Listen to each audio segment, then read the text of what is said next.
This podcast is sponsored by Blackout Coffee. If you're wondering, Mike, besides listening to the PDB, how should I start my day?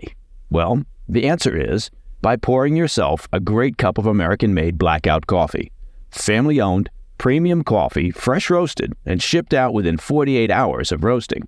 Go to blackoutcoffee.com, promo code PDB, for 20% off your first purchase.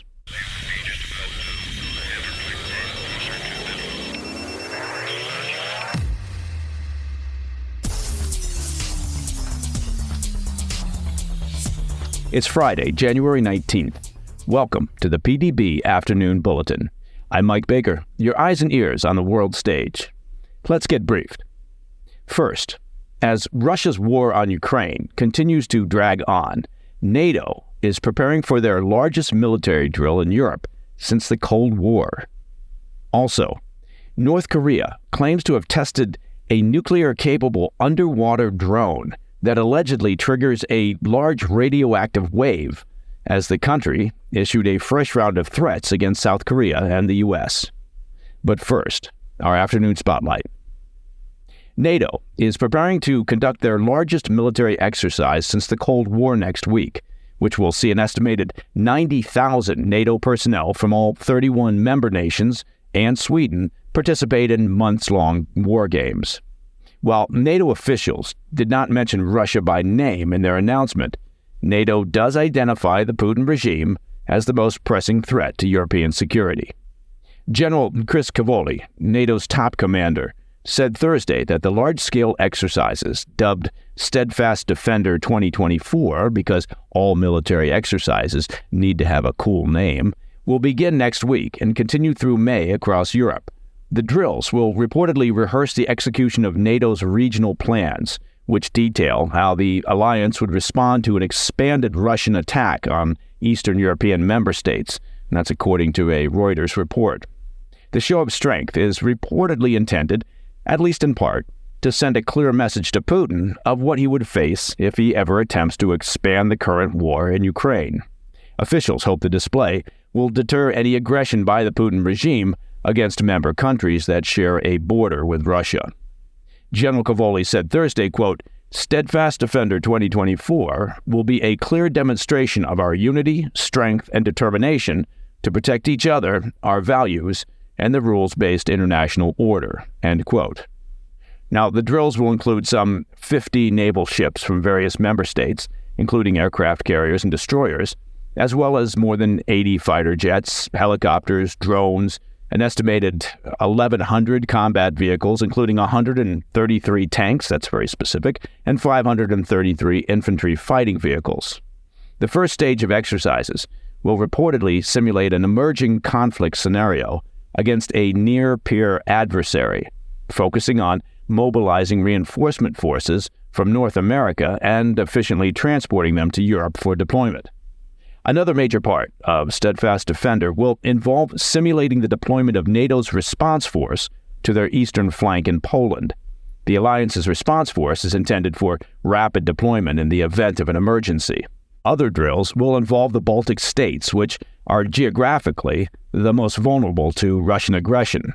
Germany, Norway, and Romania will also be a focus of the drills, serving as strategic locations to centralize incoming reinforcements in the Steadfast Defender scenarios. Dutch Admiral Rob Bauer, chairman of NATO's military committee, outlined the potential threat posed by Russia in remarks on Thursday, saying an all-out war with Russia is a substantial risk over the next 20 years. Now, Bauer warned, quote, "We have to realize it's not a given that we are in peace, and that's why we are preparing for a conflict with Russia." He added that European nations must make plans to rapidly mobilize their civilian populations in the event of a large-scale war. Bauer said, quote, "It starts there, the realization that not everything is plannable and not everything is going to be hunky-dory in the next 20 years. You have to have a system in place to find more people if it comes to war, whether it does or not. Then you talk mobilization, reservists, or conscription." Now, I imagine that the Russian military leaders are currently poring over Bauer's statement and trying to find a translation for hunky-dory. Steadfast Defender will be the first time in 30 years that the NATO alliance has engaged in drills on this scale. The last time was what was called the Reforger exercise towards the tail end of the Cold War in 1988, which included 125,000 military participants. All right. Coming up after the break, we'll discuss the latest provocations from North Korea following their reported test of a nuclear-capable underwater drone. I'll be right back. Welcome back to the Afternoon Bulletin. Shifting our focus to the deteriorating relations on the Korean Peninsula, North Korean officials are once again threatening their southern neighbor and expanding their nuclear capabilities. North Korea announced Friday that they had tested a nuclear-capable underwater attack drone that could reportedly be used to target naval vessels and U.S. ports in the region. Reuters reported that the test of the weapon, named the HALE 523, not a catchy name, but that's what it is, was conducted off the DPRK's east coast by the Defense Ministry, though no date was given. The announcement of the nuclear drone test appears to have come in response to joint naval exercises conducted this week by South Korea, the United States, and Japan. The U.S. and allies in the region have been stepping up their combined military exercises in response to North Korea's increasingly belligerent behavior. However, North Korea has blamed the tensions on the U.S., South Korea, and Japan. An unnamed spokesperson with North Korea's defense ministry said the U.S., South Korea, and Japan are, quote, getting frantic in their behavior and will face catastrophic consequences if their alleged military provocations continue. In a statement on Friday, the ministry said, quote, our Army's underwater nuke-based countering posture is being further rounded off, and its various maritime and underwater responsive actions will continue to deter the hostile military maneuvers of the navies of the U.S. and its allies, end quote. Oh, I'll be honest with you. I've read and reread that statement a few times from the North Korean Defense Ministry, and I have no idea what they're saying.